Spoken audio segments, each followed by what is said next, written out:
A note: following advice from work-life imbalance may lead to action being taken by HR, your family, the authorities, or higher powers.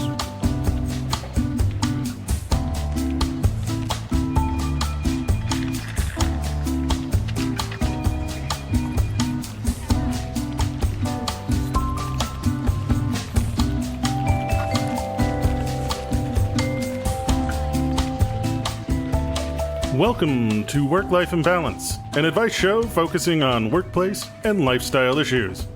Any resemblance to actual advice, living or dead, or actual wisdom is purely coincidental. I'm your monstrous manager, Frank Eastman. And I'm your lovable office companion, Derek Lewis. Our weekly agenda includes addressing some audience questions and taking on a few issues from the internet. But first, time for the daily stand-up, Derek. This is going to be an interesting episode from my perspective because apparently the kids in my building have decided to play this game that I affectionately like to call Hide and Go Scream. Yes. Where you hear like thump, thump, thump, thump, thump, and then just this blood-curdling scream, and then silence, and then thump, thump, thump, thump, thump. Blood-curdling scream. I don't know whether maybe it's not a game at all. Maybe there's actually like physical distress going on, but like that seems less likely than. They started with 20 kids. So what you're saying is after a while the problem solves itself. After a while it will grow quiet, Derek. I can't wait. Sorry. So I've moved, I've gotten a new job, and I was going to talk to you today about my commute. Which I've heard has been interesting. It fucking sucks, Derek. Like, that was the kind of interesting that I meant. That's normally when we say interesting, that's what it means, is that it sucks. Have you driven much in Atlanta, Derek? I have. In fact, we've talked about it a bit on this podcast.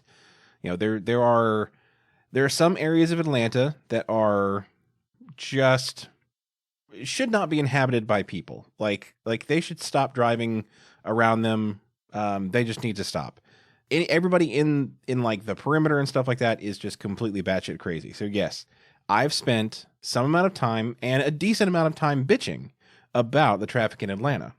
See, I've realized that people in Atlanta have the right idea. They kind of go at 5 million miles an hour, and really it's just their belief in God that gets them through. They just pray and hold the gas pedal down and hope to get to the other side, which means some number of them, of course, will die, but some number of them will get where they're supposed going. To go. Right. Okay. I can see that. If instead everyone obeys the speed limit and the traffic laws, Derek, we all starve to death on the highway. Which does not sound fun, if I'm honest. So traffic is very slow and very bad. Parking is something else entirely around here. I've been in cities before, and parking in Boston was a little nuts. In Seattle, I regularly take like Lyft and Uber to go places, just because if I were to try and park where I'm going, I might as well park at home and walk. Like, parking is that bad.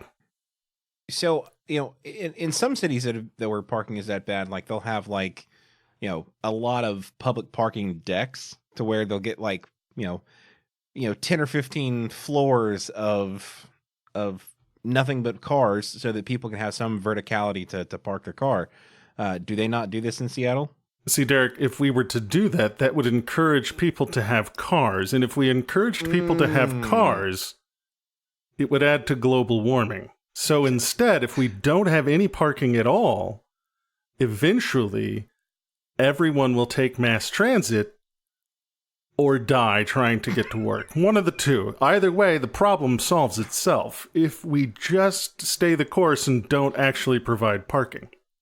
My building where I now work has a couple hundred people that work for it, I think.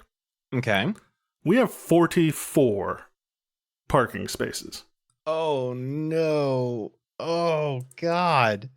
When I got hired, Derek, they said, we'll put you on the list, but just warning you, you're not going to get off the list for waiting for a parking place. Wow. So 75% or more of the people that work in your office have no chance of... I mean, it's not even like it's a first come, first serve. Like, it is literally that they're assigned parking and these 44 people get them and the rest of them are left to fend for themselves? Yep. And the building I work in, the closest public parking is 1.5 miles away. Wow.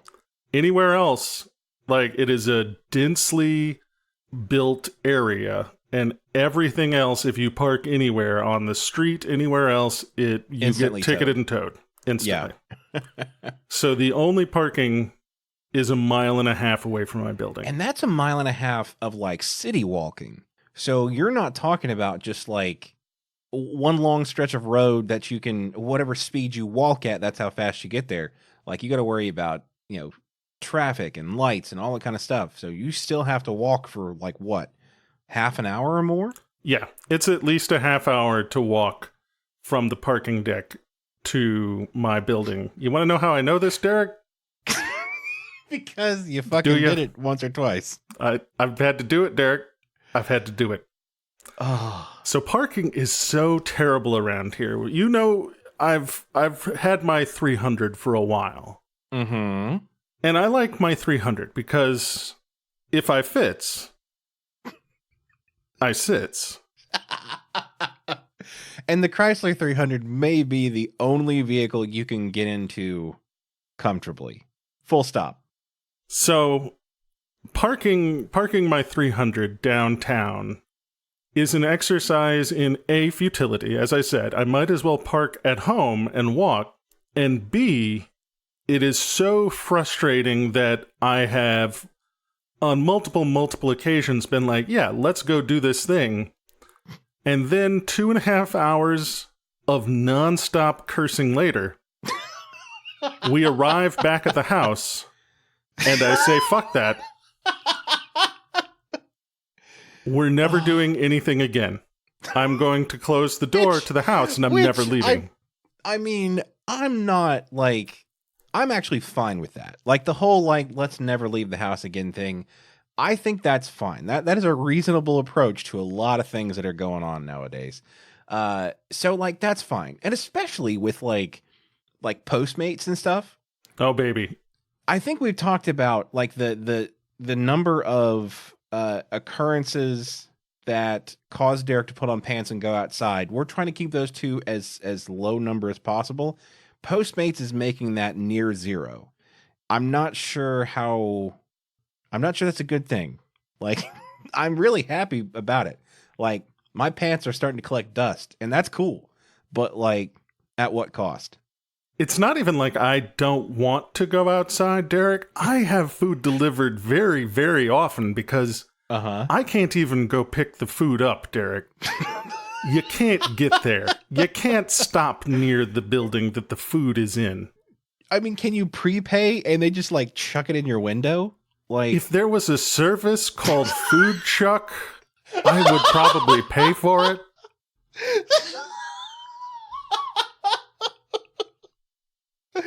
Okay, I'm writing that down. Hold on. I need a piece of paper. Okay. Food Chuck. Okay. Curbstuffers.com. Oh, that sounds like a much different service, Frank. I mean, whatever you need, that's fine. I'm just saying that doesn't sound like a. I've had food delivered really often just because it's almost impossible to go get the food. I don't want to. I would like to go places, Derek, but I can't go there. And the neighborhoods around here are so dense that just moving my car through the areas is almost impossible. Right. The Seattle one-way is definitely a thing where it's a street, but then people are parked nose to tail along both sides of the street so that the whole street's just nuts to butts. It's tightly packed. And around here, for some reason, they've decided that a four-way intersection is the devil's work. Okay. What alternative? Like residential roundabouts, Derek. Oh, no. Tiny residential roundabouts. Oh, the southern person's most reviled enemies. The 300's turning radius is not great, Derek. There's a couple of areas that I go through on a regular basis that if I'm taking the 300, it's a 3-point turn to get around the corner. The roundabout comes a 3-point turn. Oh, that's a bad look. So after my blood pressure was raised through rage on a regular basis, we made a decision.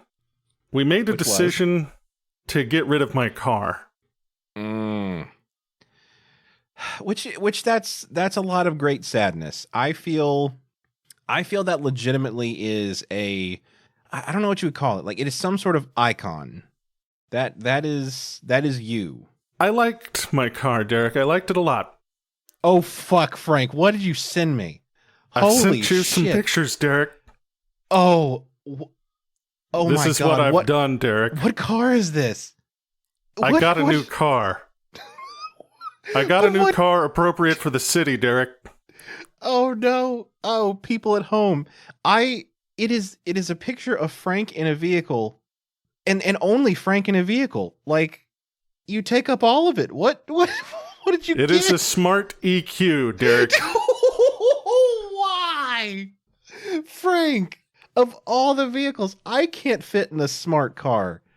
And, oh, the hubris, my dear friend. I fits. Barely.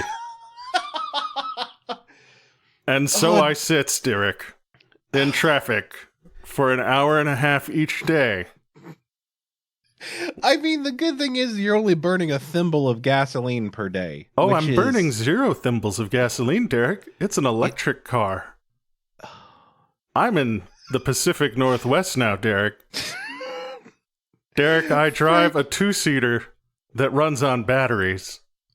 What has happened to you, Frank? You've been gone for like 2 months. Less than that.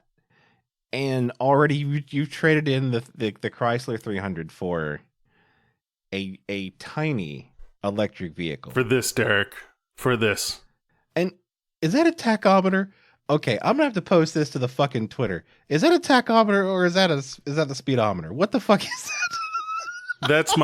That's my charge level and the usage on the battery.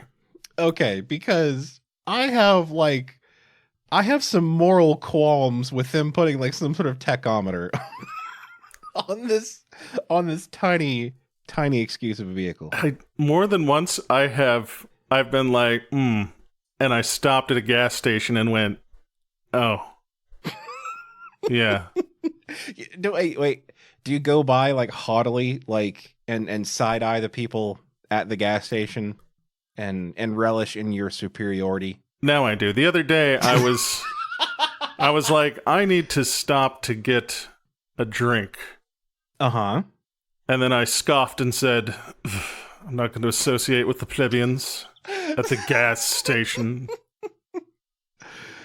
So burning their fossil fuels. I went to McDonald's.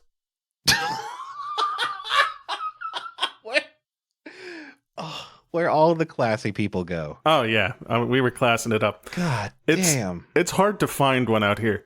This is a foreign country, Derek. This is a weird place that I live. It's a place that drove me to buy that monstrous, tiny thing.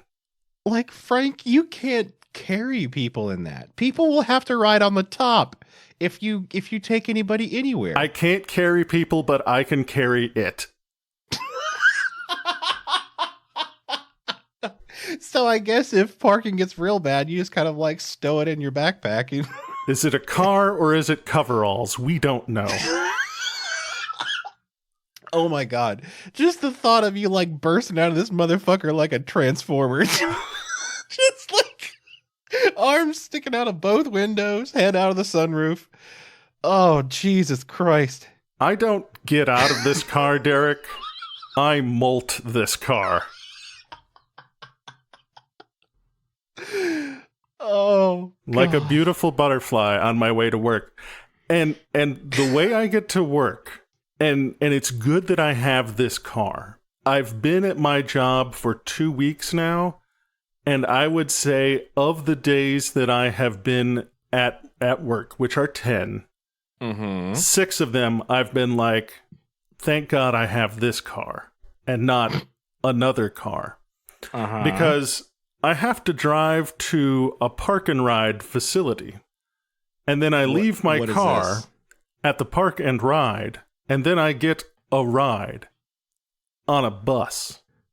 And I take the bus to near my office. Near, not to. Near. Because I work in a tower at the top of a hill. Oh, no. And the bus lets off at the bottom of the hill. Of course it does. Because it would take too much, fuel or whatever it is to make it up the hill. So human suffering is what will power it. Yes, human suffering, and specifically my own, is what power. Well, and the hill itself is covered in buildings. Like it's all dense buildings, and the streets are very small. Like you couldn't get a bus up there because of the curves in the street and how narrow the streets are. Because they're like access roads. They're not really streets. So yeah, I have to park this car in the park and ride. Well, the park and ride is a Mad Max hellscape every day of people trying to park, because it's not a guarantee. If I get to work late, I don't park.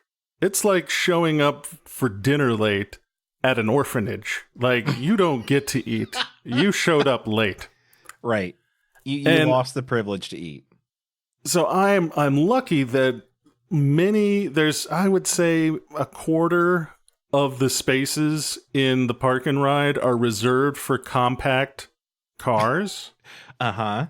Which is fine. But as the morning grows later, towards 8:30 and 9 a.m., people will park their fucking Tundra in the compact car space. Just of scraping metal to get their fucking Tundra wedged in concrete. There. Yeah. Oh. So, and I've been in a couple of situations where it's like, all right, there's nothing left to park in this parking deck except for compact. Booyah, I've got my car parked.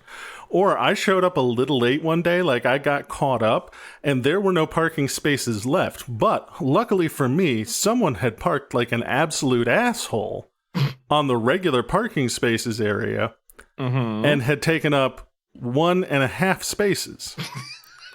leaving one half of a space. Leaving one half of a space, to which I said, all right, I can do this. Because I drive a meep car.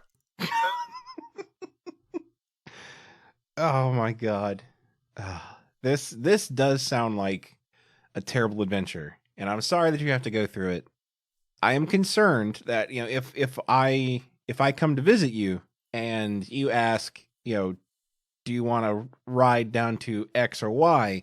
I will forget that you have this car, and I will have to ride on the top, or you'll have some sort of like bike rack. We're going to snuggle.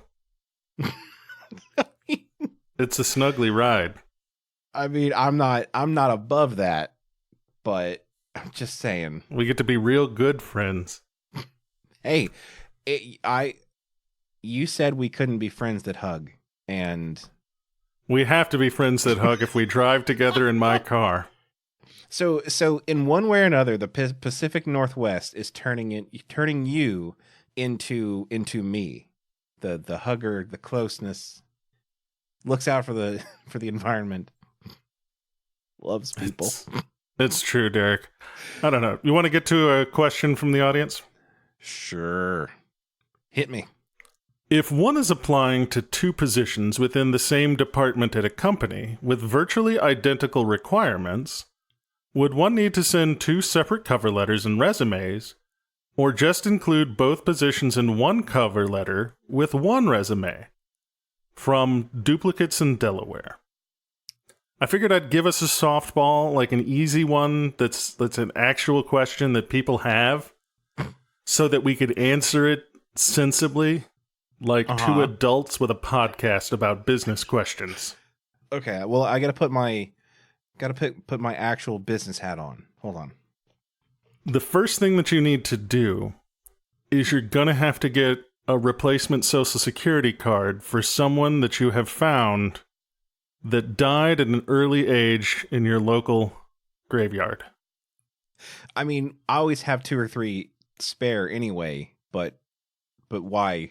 Like, why would we need it in this case? Because obviously we need a second identity, Derek. We have to have an entire second persona built up from the ground so that we can apply to both of these jobs. So you're saying not only can they not use, the same cover letter and whatnot for both positions, they literally need to be 2 separate people. Yes. Okay. I mean, I'm not disagreeing with you. I mean, I think that it's not a matter of like practicality. Like practicality says like, yes, you apply to both positions. You shotgun that shit into every position in the company until somebody calls you back. Like that is the most practical approach to applying for those positions. But like being in the professional world, I know that if somebody, the recruiter opens their email and sees, oh, every single position has been applied for by Joe Schmo, maybe they're a little too desperate. So, like, I get it. We're not looking for the practical answer, Derek. We're looking for the right answer. Well, I mean, okay. So the only thing I'm afraid of is that if we answer it this way, then there's nothing left to goof about. Like,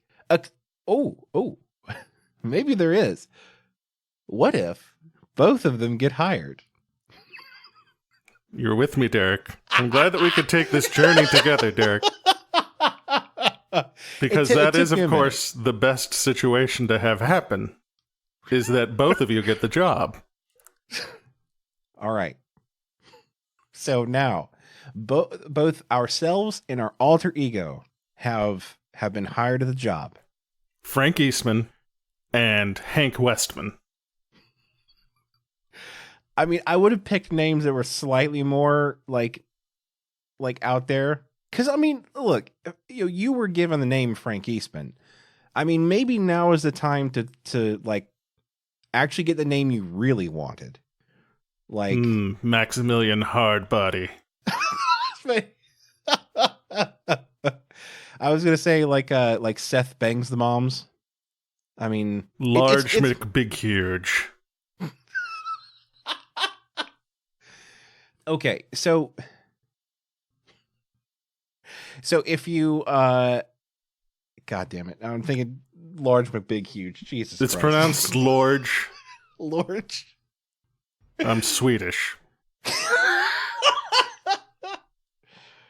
Oh, all right. So we have yourself and the alter ego, and what does the first day look like? Because typically they always tell you to show up at like 8 o'clock in the morning, bright and early. How the first moment on the job and you've already got a problem? If my childhood heroes have taught me anything, Derek, it's that all you need is a jacket and a pair of glasses with no lenses in them. I mean, yes, that is definitely the Clark Kent disguise toolkit. So I'm for it. But I'm just saying, like walk me through this. Well, you've got to stagger the times out. When they're like, start at 9 a.m., Frank Eastman goes, of course. Lord McBighuge says, I'm gonna run a couple minutes late. I'm operating on Swedish time still. I'm not gonna be there until 9:10. And so I get to the office and I'm dressed like me. Mm-hmm. And then I check in. I'm like, thanks everybody. It's great to be here. I'm happy to have met you. Oh, I shouldn't have drank that extra large coffee at breakfast. I'll be right back. And then I excuse myself to the restroom and I throw on my jacket and I throw on my stylish glasses and I come in and I say, hi, I'm Lord McBighuge, here to start my first day at the office. So, okay. I'm with you. I'm seeing this playing out. This is truly sitcom level of social engineering. And I think it can work. And you know me, Frank, I'm a worrier. I'm getting anxiety just thinking about having to keep that balance of oh, well, I've been gone for 10 minutes. I'm Lord McBighuge and I'm supposed to be Frank Eastman again. Well, obviously I'm playing your role.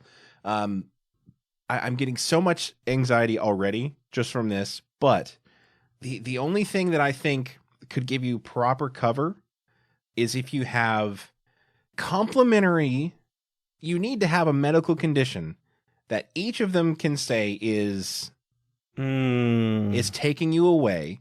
And, irritable bowel syndrome is a good one. Yeah, that's always we've both got IBS, and then everybody will be like, Frank, you should meet Lord McBighuge. He is also very tall and has IBS. It's kind of scary how similar you guys are. I bet you'd hit it off right away. Sure. And then they set up the meeting for the two of you, and only one of you shows up. So you can't foster that kind of camaraderie. You have to have, like you said, complementary ailments where, they won't conflict. Because like you said, but next thing you know, you're getting invited, both of you are getting invited to some IBS support group. You don't need that kind of heat. One of you has IBS, the other has what? What's another funny one? IBS isn't funny, Derek. It causes untold suffering for millions upon millions of Americans. This is true. I did not mean to make light. Obviously, the only thing that Lord McBighuge can have is wildly uncontrolled diabetes. And that's funny? I'm sorry.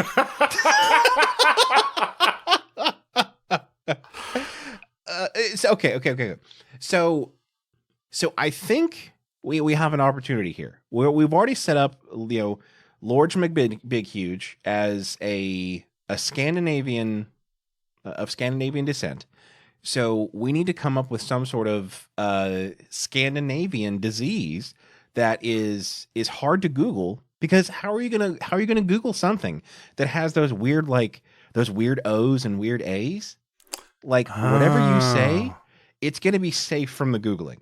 So I don't think enough people know what lutefisk is to you could probably just say I have a chronic case of lutefisk, and most people would be fooled, I believe. What's that Sturströmming or whatever it was? Yeah, that's it. All right. So I think what we've got to do, we've just got to say is I have Sturströmming. And then if there's anybody that knows what it is, they just think it's a threat. I was about to say. Thank God he's so polite he keeps leaving to eat Sturströmming. I mean, it would make them a little bit concerned that you need your dose of Sturströmming every 20 minutes, essentially. So that might leave some concern, but they would understand. Okay, so we talked about how to execute this, and I think you've come up with a pretty good plan. So my question is, So will both of them have to meet the deadlines and fulfill the roles properly, or are we relying on their disabilities to offset the workload? I mean, I think you've got to produce for both of them. The key is to make sure that you get a job that doesn't expect much from you. Like, I don't think this works well if you're, say, a fireman or a doctor. Those things are not great. If you're something completely useless like a software developer, I think you could probably pull it off. I would say project manager, but those people, without them, the whole world grinds to a halt. Something about that sounds self-serving, but I can't put my finger on it. Okay, so I'm for it. So one thing you could do is if your role has let's say if it's a team-based role, if like your the job that you normally do relies on other people to do different parts of it, like you could essentially get both of your personalities jobs along that chain, and you could kind of deflect for quite a while of like, well, I, Frank Eastman, have handed it off to Lord McBighuge, who's a QA engineer. Right. And then, the notes in the code are just, my God, Frank's code is beautiful. I've never seen anything better. There's never an error. So that would keep things moving along, but then like there wouldn't be a reason to say that nothing was getting done. That's what I'm concerned about. We need to set up a cycle, a never-ending loop, to where one issue can be cycled back and forth between Frank Eastman and Lord McBighuge, to where nobody ever has to do anything. Do you see where I'm going here? Oh, I see. All right, I think I see what you're saying. Then, yeah, this is a thing where software developer and QA is not going to work. I mean, this is definitely like VP and product management. There we go. All they have to do is pass those features or spreadsheets. I don't really know what VPs do. They don't normally let me in the room whenever they're talking. These requirements need to be worked on. He's been working on the requirements. We need to get them checked off by the VP.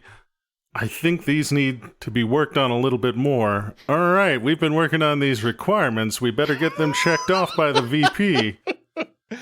I have it on good authority that you can do that and not actually deliver any software for a good 18 months.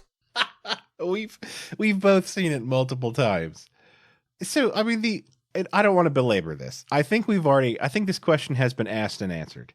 But I will point out the fact that you're assuming that Lord McBighuge could land the VP spot. They don't normally put out like go to our career page and apply for the VP spot. Typically.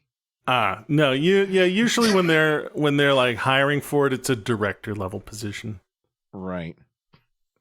I still think it works for the director. Want to get to an issue from the internet, Derek? Yes, let us do that.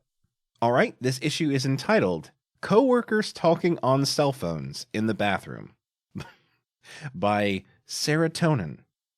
I work on a floor with approximately 120 people sharing one set of bathrooms, one men's and one women's, with approximately 6 stalls each. There are a couple of people on the floor who feel absolutely no compunction about bringing their cell phones into the bathroom with them while they talk loudly to unknown third parties. Today we reached a new low in social etiquette when someone walked in and proceeded to change the call to speakerphone while doing their business. I sat in the next stall with absolutely no clue how to deal with the situation. I'd like to be able to use the toilets in peace and know that my potentially embarrassing sounds will stay as private as possible. How do I address this? I don't know who all the people are who do this, but phone calls in the bathroom definitely happen on a regular basis. I mean, how you handle this, Derek, is the moment they put it on speakerphone, you go.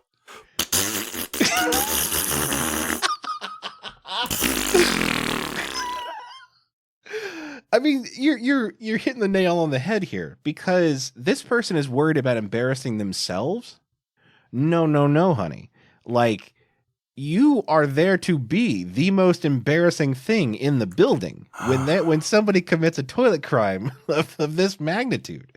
Like, you make them. I want their grandparents, I mean, maybe they are talking to their grandparents and their grandparents would feel shame for what they're doing. But like, if they're not talking to their grandparents, even their grandparents should feel the amount of embarrassment that you are causing them because of your loud and noisy Foley.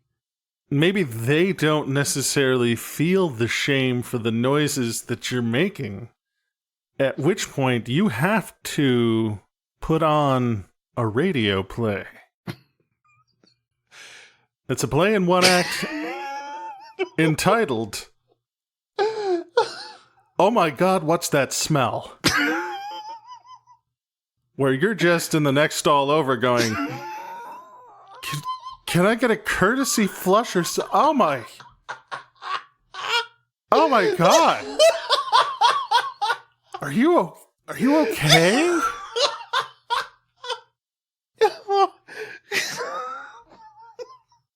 That is unholy.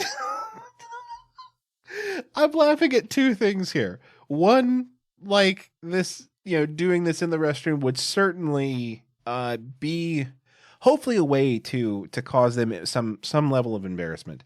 Second, I'm envisioning this as your one-man monologue play. Like this is what you start your live performance career with. It's the one-man show called What's That Smell? Yeah, it's an off Broadway production. But no, I think you're right. I think if they don't have the whatever social awareness to be embarrassed by doing what they're doing, if they are not embarrassed by your sounds, then yes, the third level is hopefully making them embarrassed by your perception. You receiving their smells is causing you discomfort. So one thing I wanted to point out here. So there's something that kind of spoke to me about this. This is sounding really strange. So one thing that I looked up while I was reading this for the first time is their use of the word compunction. So I'll read the sentence again. There are a couple of people on the floor who feel absolutely no compunction about bringing their cell phones into the bathroom with them while they loudly talk to unknown third parties. I had to Google that. This is the first time that anything in preparation for the podcast has been a learning experience. I'm proud of you for admitting this, Derek. So, okay, before I read the description, what do you know what compunction means?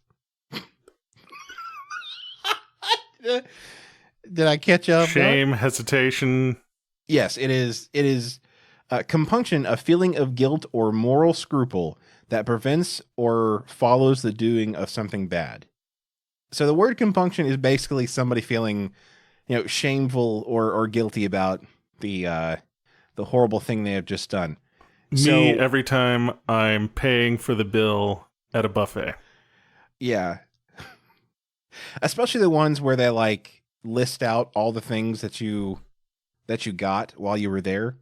Once they have to change the printer paper a couple of times, you start getting a little bit uncomfortable. So the reason I point out compunction is that I was thinking, I know that I am not a wordsmith. I'm not a man of great and many words. My vocabulary is fine, but I wouldn't call it super refined. So I looked up when this word was all the rage. And let me tell you, buddy, about 1835, that shit was going off like gangbusters. The usage of the word compunction was highest in 1835. So this person not only has an issue with people talking on the telephone in the restroom, they're a time traveler. That That is the only reasonable response here. Like, it's not that they are actually like embarrassed about this. Cell phones to them are unholy technology.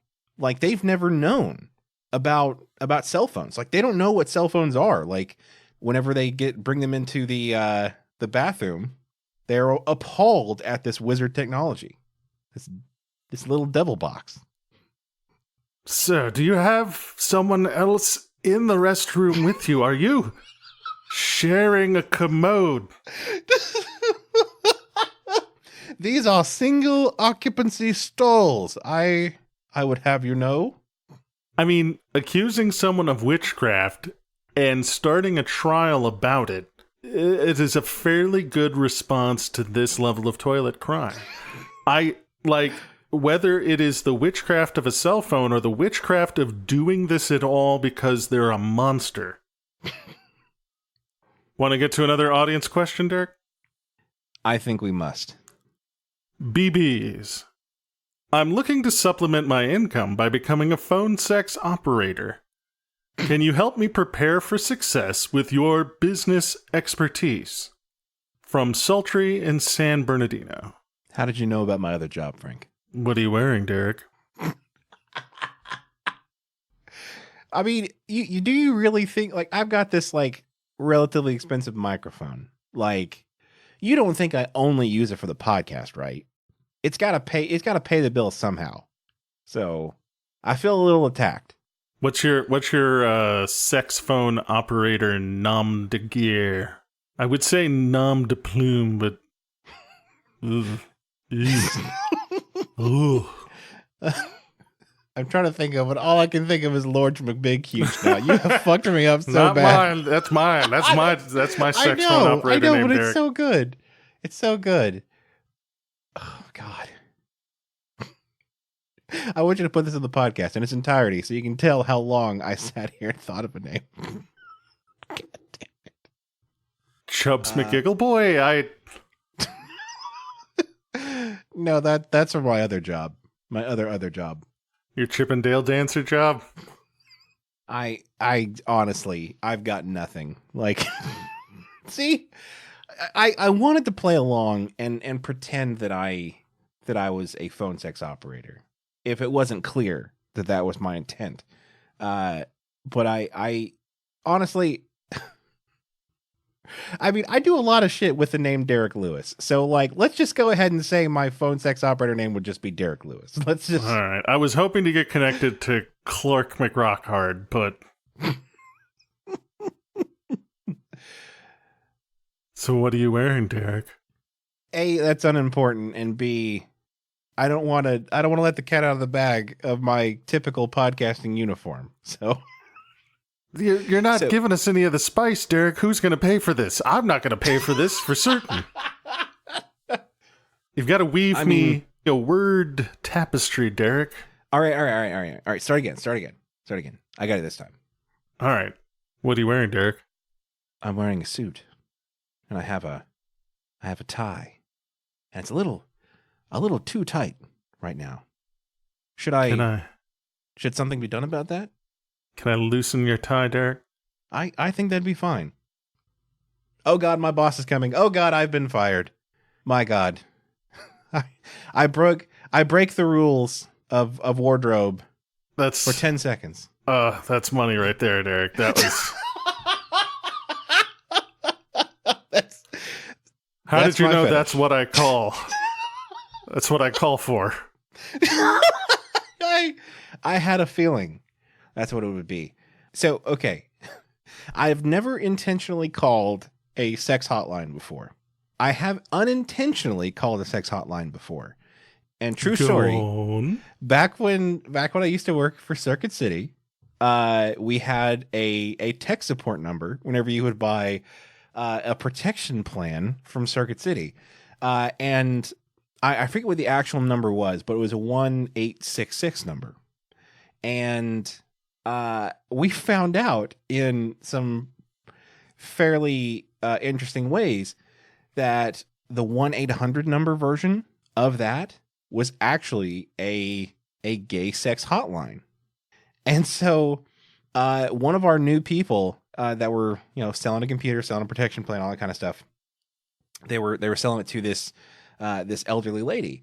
And so they write down the number, they send her off, and a couple months later she comes back and she looks a little frazzled. Like she has experienced something. And so she's like, I bought this computer and this protection plan, but the number you wrote down, that's not the type of help that I was looking for. Like, and so sure enough, we dial it, and it's, hello, big boy. Are you looking for something rough and hard?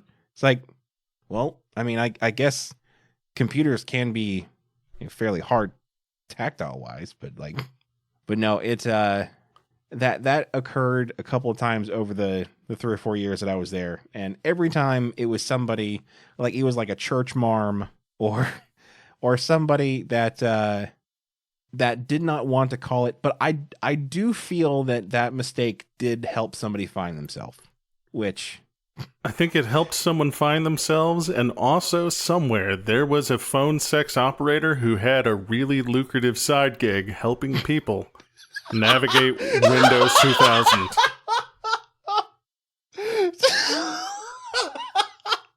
You're gonna want to grab firmly the mouse and move over to click on settings. And now jiggle it. Not too hard. Just enough. That that might actually be cheaper than some of the protection plans we sold at Circuit City. Like $2.99 a minute, that's a pretty good deal. Want to get to an issue from the internet, Derek? Yeah. I'd like that a lot, to be honest. We can put this all behind us, Derek. I'm not a prude by any stretch of the imagination. Like, I'm not trying to yuck anybody's yum. I'm just saying, like, this is not the kind of show I wish to produce. Like,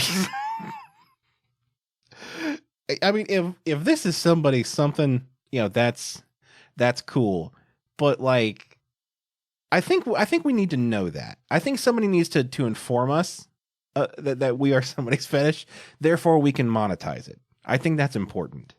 It's our spin-off program, Tech Support with the Dirty Bois. At first I was like, that's funny. Second, I was like, I could get back into tech support. That'd be fine. $2.99 a minute. I could do this. I do a lot of stuff for $3 a minute. All right, this is. Jesus Christ. Oh, I'm a professional. I could read this. All right, this issue is entitled, I have a hyper-empathetic colleague that I do not get along with that sits across from me. How do I improve the situation? By Anonymous. We're going to call them... Chris. Sure. It's short for Chris Rock Abs. Chris R.A. says, I have a colleague who is extremely empathetic and can always tell what I'm feeling, why I'm feeling it, and can predict what I may want him to do. Oh boy, this is real weird after the last one. Starting a theme here, Derek. I don't like it. Right. This is not what I intended. Anyway, and can predict what I may want him to do. He often takes various actions on my behalf or predicts what I'm about to ask him or comments on my mood. And this bothers me quite a bit because it feels very invasive to have someone know so much about me without me consciously volunteering the information. In addition, this coworker is very social and often/constantly socializes with people around me, but never with me, which makes me feel like I'm being excluded. I don't want to have to think about work as a social environment. I'm used to working in a professional environment where work is about work and people do not socialize. I wish he would either not socialize with coworkers or include me in the conversations when he does. Preferably the former. I used to try to be accepting of his differences, but if I'm in a bad mood, I get very angry at him doing this because it bothers me, and he can tell. I'm pretty sure he thinks I hate him or something. I do not. I just have a bad response to how he interacts with me when I am in a bad mood. How can I improve the situation with my coworker?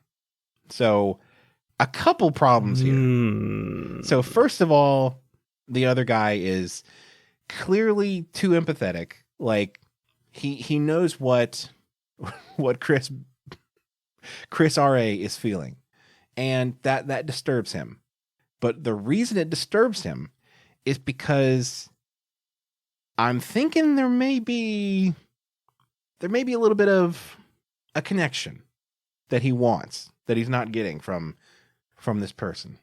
Yeah, I'm thinking about it, and I'm like, if this person was really that empathetic, then wouldn't they know that excluding you from the social stuff upsets you?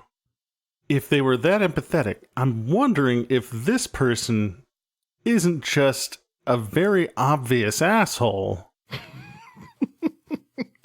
and is being ostracized for their constant anger issues. It's not that this person is an empath. It's just that you're just very obviously an ass. I think that is probably the clear answer here. I mean, it's. I think if somebody is so like anti, I don't want people talking around me, or like work is for work, social engagements are for socializing type of stuff. I think there's a very easy to follow recipe for how to annoy them or to get on their nerves. So I think they're just playing by that playbook on this case. This person seems to have a preternatural connection, and I'm realizing what's happened, Derek. I'm realizing what's happened is that this coworker is actually them from the future. In the future, they realized that they regretted not actually forming any human connections with any of the people they worked with when the technology became available for them to have time travel. They went back in time. They went back in time to have those human connections, to enjoy things going on in the office. And they know what their past self was thinking, and so they can predict what their past self is going to do, because it's what they would have done, in the past, and they're avoiding them to prevent a time paradox. So, like, there's multiple levels to what you're saying. Like, I think you're right. I think that is a clear answer here. It's the simplest and most straightforward answer. Nothing could be more straightforward than this. So we'll assume that this is correct. So my only concern with this is, let's see if, you in the next, 10 years, once we finally get time travel, decide to come back to your previous self and fix things. I mean, mine wouldn't necessarily be like getting me to socialize more. Mine would be more like, I don't know, following me and like smacking cheeseburgers out of my hand. Like, that's probably the most useful thing my future self could do. If your main goal is to like have socialized back, in your younger years, that's fine. Future you knows that the apocalypse is coming, and only people who have eaten a lot of cheeseburgers will survive. So you're trying to get in that human connection, but also you don't want yourself to lose weight and die in the plague. Right. The hard techno winter that's coming is going to be rough, and you need all the extra pounds you can get. So my problem with your premise is that this person remembers what they would have thought or what they were thinking and all kind of stuff. I don't remember what I thought like 2 or 3 days ago. Like if I went back 3 days ago and, with all my current memories and said, fix the dumb shit you did, I would have been like, you're going to have to catch me up.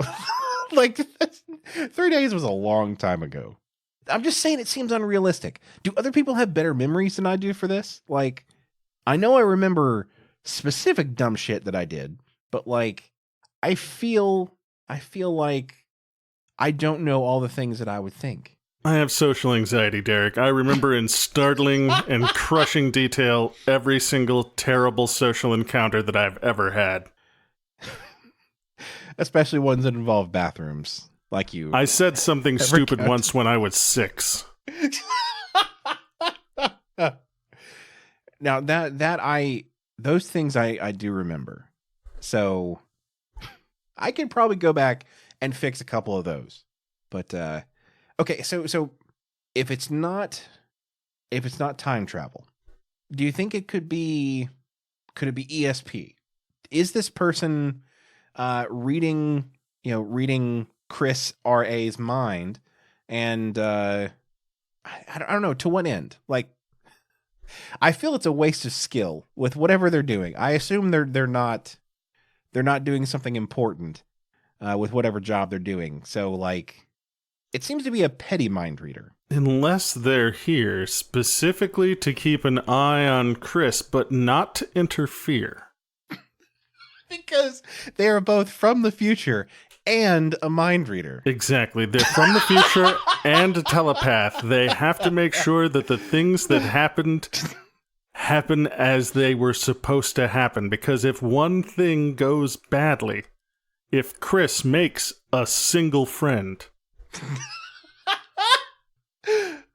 the future...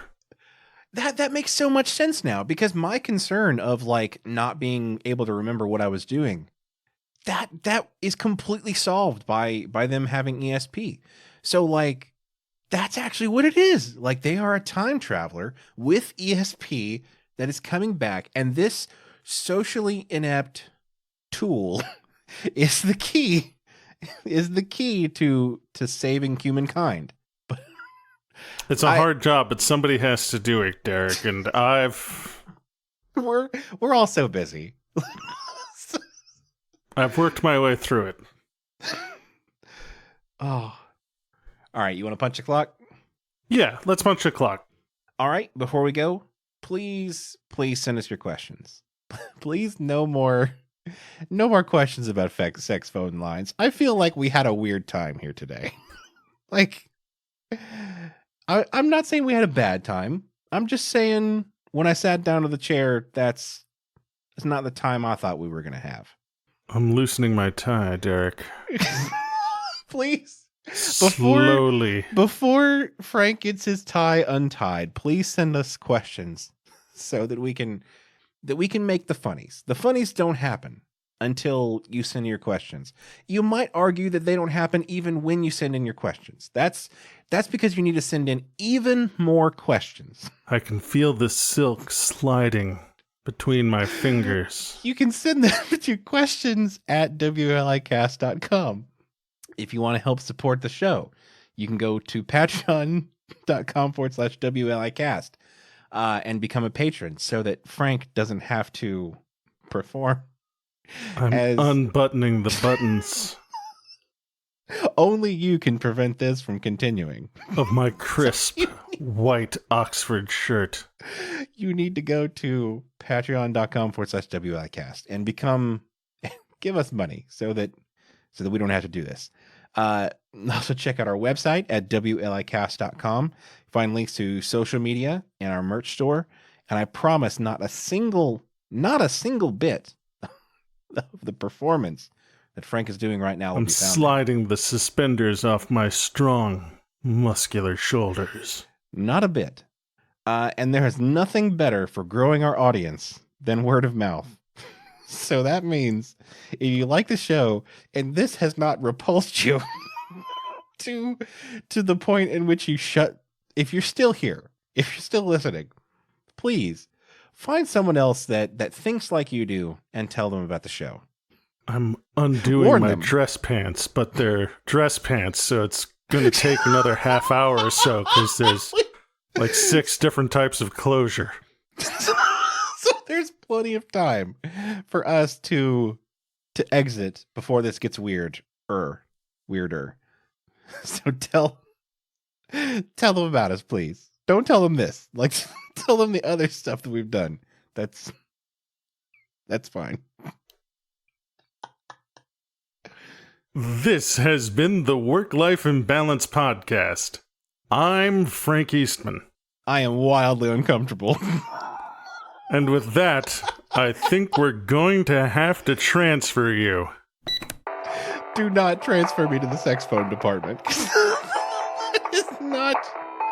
That is not where I have complaints. See, we were on the phone sex department, Derek, but now we're to the Sexphone department, and it's a wild ride, man, because some of those cell phones get up to some really weird things.